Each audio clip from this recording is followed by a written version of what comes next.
Oh, it's part three of the mini series on sugar. And this is Tanya from Menopause Made Easy, Thriving After 45. And today we're jumping into the social and cultural side of sugar. Episode three. In our first two episodes, we explored the chemical addiction. So you may have a mild, moderate, or intense chemical addiction. I had a pretty intense chemical addiction. And in episode two, we talked about the emotional and habitual side of sugar, which is just unwinding why we use sugar, which is a great episode to listen to. And today we're diving into the social and cultural side, why sugar feels unavoidable in our celebrations, traditions, and even everyday life because it's everywhere in everything. All right. So let's think about this. Birthdays, holidays, office parties, family dinners. We just finished Thanksgiving. Sugar is everywhere and it's in a lot of things. Companies have added it into everything because not only does our tongue like sugar, but our brains like sugar. Okay, for me, it was never just about cookie dough in the dark, which is a book I wrote almost 10 years ago. It was partly the social sugar. It's very hard to escape. Okay, we have pie at Thanksgiving, which I talked about last episode. We have chocolate at Valentine's. We have Halloween coming up. We have cake at birthdays. I used to like pies. We have cookies at coffee breaks. And I grew up in a culture where sugar was a symbol of celebration, reward, and connection.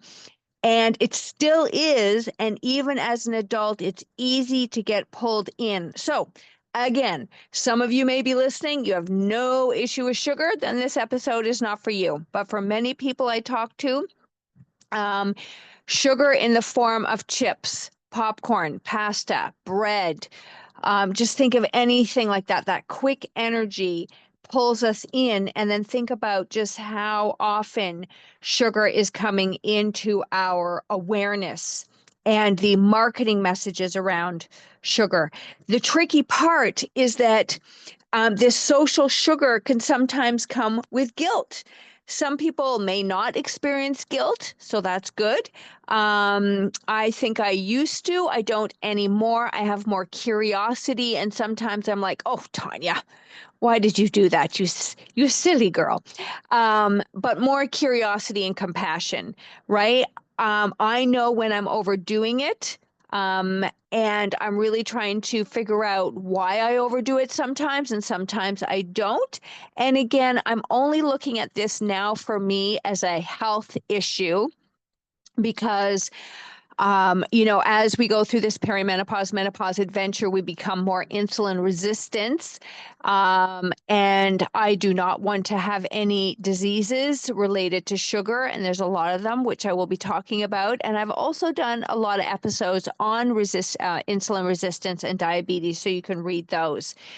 So again, if you just overdo it once in a while, no big deal. All right. But if you find like it's just a constant, like Thanksgiving, Halloween, birthdays, Christmas, all of these things, and it's impossible for you to making it say no, then let's talk about some things that we can do today.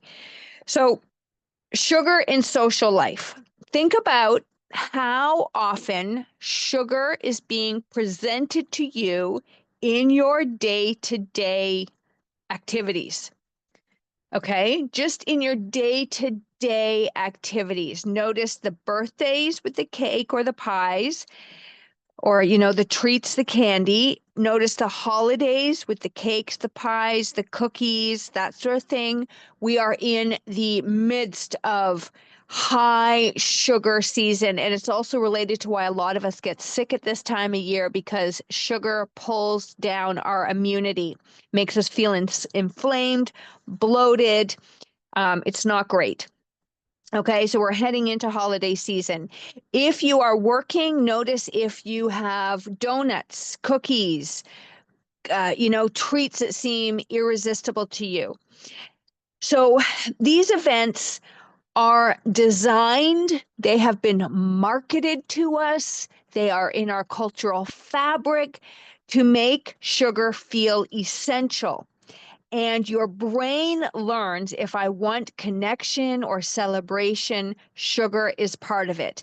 And again, remember, some of you may not have this feeling at all, and that's perfectly fine. And I'm really trying to unwind some of my beliefs around sugar. I don't buy any Halloween candy anymore. I don't want it in my house. I don't even like the taste of it. It is not the same chocolate that I used to eat. I don't feel deprived anymore. I am over Halloween. All right. And there are certain times where I can go to Christmas parties and not eat a thing. And then other times I make a conscious choice to eat something. So again, I think what happens here is, are you consciously making decisions, or do you feel obligated, or do you just feel like your brain is just wired that if I want connection or celebration, sugar is a part of it? So just ask yourself those questions, become curious, right? And it's really like no wonder it's hard or it's impossible to avoid when your brain is pairing treats with positive social experiences. And the thing that we work on privately and in groups with my coaching is that if you often think about how you feel afterwards before you start, that can help with making better decisions. I'll leave it at that. We have cultural and marketing influences, and food companies know this. So, marketing is everywhere. We did not used to snack. And then food companies were like, if they snack, they're going to eat more. And if we tie snacking to puddings and cookies and muffins and all these packaged goods that we can sell, we can influence people with what they buy and how they eat. And they've done an amazing job. So we have holiday candy displays in stores. We have advertising promoting cookies and chocolates as love and reward. We have social media showing us desserts and lots of treats as part of celebrations. And this is subconsciously implanted in us so that we just think it's normal to partake in this sugar influx at certain times. And we often feel like we should indulge, not just want to. And this pressure can trigger guilt, shame, or feeling out of control, which, as I've discussed, can lead back into cravings. Because then if you get into this loop of adding sugar into your system, your body wants it more. So how do we break free in social situations? How do we navigate this without feeling deprived or guilty? Because that's what I hear a lot of people. They're like, I don't want to deprive myself. I don't want to deny myself. I don't want to feel like I can't have something. And I'm just going to reframe this. And this is what helped me, is that I can have whatever I want. I can have whatever I want whenever I want. I have zero restriction, nothing. And I hear so many women saying, oh, I can't eat that. I'm on a diet, or I can't have that. I can have it. I can have it because if you keep denying yourself with those words, a bubble bursts and then you end up binging, which I did for years. So by saying that I can have something, I am more in alignment with not with breaking that resistance pattern. Okay, so what are some other strategies? Plan ahead. So know what events you'll attend and decide how you want to participate. And this is really interesting because this will take some practice.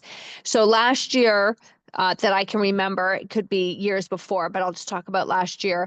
I went to a Christmas party and I was not hungry. I ate before I went. I know that sometimes if I start eating, it's very hard for me to stop. So I just brushed my teeth before I went and I had some soda water, and I had programmed myself that I could have anything I want, but I chose not to. And I was so happy because I went home and I didn't feel bloated. I didn't feel heavy. I had a great sleep, and I was very happy with my decision. So planning ahead definitely helps. And then sometimes I will say, I'm going to eat whatever I want. So it's not always that I make a decision not to eat. So sometimes I'm like, I'm going to eat whatever I want. Sometimes I'm like, I don't want to eat anything. And sometimes I'm like, I'm just going to have a little bit. So try it out, practice and play. That's what I always say.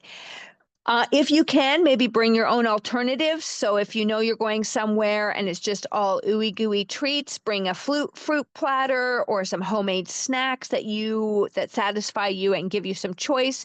So many years I bring raw desserts instead. Oh, and they're delicious. The recipes in the back of my cookie dough in the dark, and I also have some recipes on my Vibrant Living with Tanya website. And I made these for years and people loved them. Practice mindful eating. Take a breath, enjoy each bite, savor it. Don't eat on autopilot, which I did for years. I got to the point where I was eating and I didn't even taste it. Okay, so that was totally numbing myself out with food. So take a breath, enjoy it, savor it. Focus on connection and not sugar. So go into these events with conversation and laughter, making connection and rituals. Those are the true rewards. We don't always need to eat to have connection. So again, just some suggestions, play around with them, see how they resonate with you. And then if you do eat more than you want, or you said you weren't going to eat and then you did, release all guilt. Okay? Acknowledge it, name it, and let it go. Do not go into a shame spiral. Do not go into a guilt mode. Let it go. Okay? Tomorrow is another day. Just ask yourself some questions. Why did that happen? Was there a food that triggered me? Is there an emotion that I couldn't deal with? All right. So remember that you can enjoy treats without giving away your power, and awareness and intention are your allies. So just keep asking yourself questions, being compassionate, loving, being curious. Okay. Know what your end goal is and just take your baby steps to get there. Sugar is woven into our social and cultural lives, but it doesn't have to control you. It controlled me for a very long time. Okay. It does not control me the same way that it used to. And by noticing the triggers, planning, and practicing self-compassion, you can really enjoy connection, celebration, and joy without the guilt or overindulgence. Next week, or not next week, I'm going to do, I'm going to try and fit it in this week. We're going to talk about breaking free from sugar's grip. Oh, and then I have I wanted to do this 4-part series because then I have a couple of other series coming up, and I wanted to relate this back to the series. And anyway, it'll all make sense. Just trust me. Okay. So we're going to talk about breaking free from sugar's grip, where we'll cover some practical tools, mindset shifts, and strategies to regain control and create lasting change. All right, ladies, thank you for being here with me today. If this episode resonated with you, share it with a friend, because the social side of sugar affects all of us. Please leave me a comment if it's in your heart to do so. Please like my podcast, subscribe, share it with a friend. That would be lovely, because there's a lot of great information in this podcast, and there's a lot of women over the age of 45 who are going through perimenopause or are in menopause, post-menopause. Okay. Menopause is a stage of life after, you are in it for the rest of your life. So I am in it, you are in it, we're all in it, and we need to hear this advice and lift us all up. All right, my sunshines, have a great day until I see you again. Bye.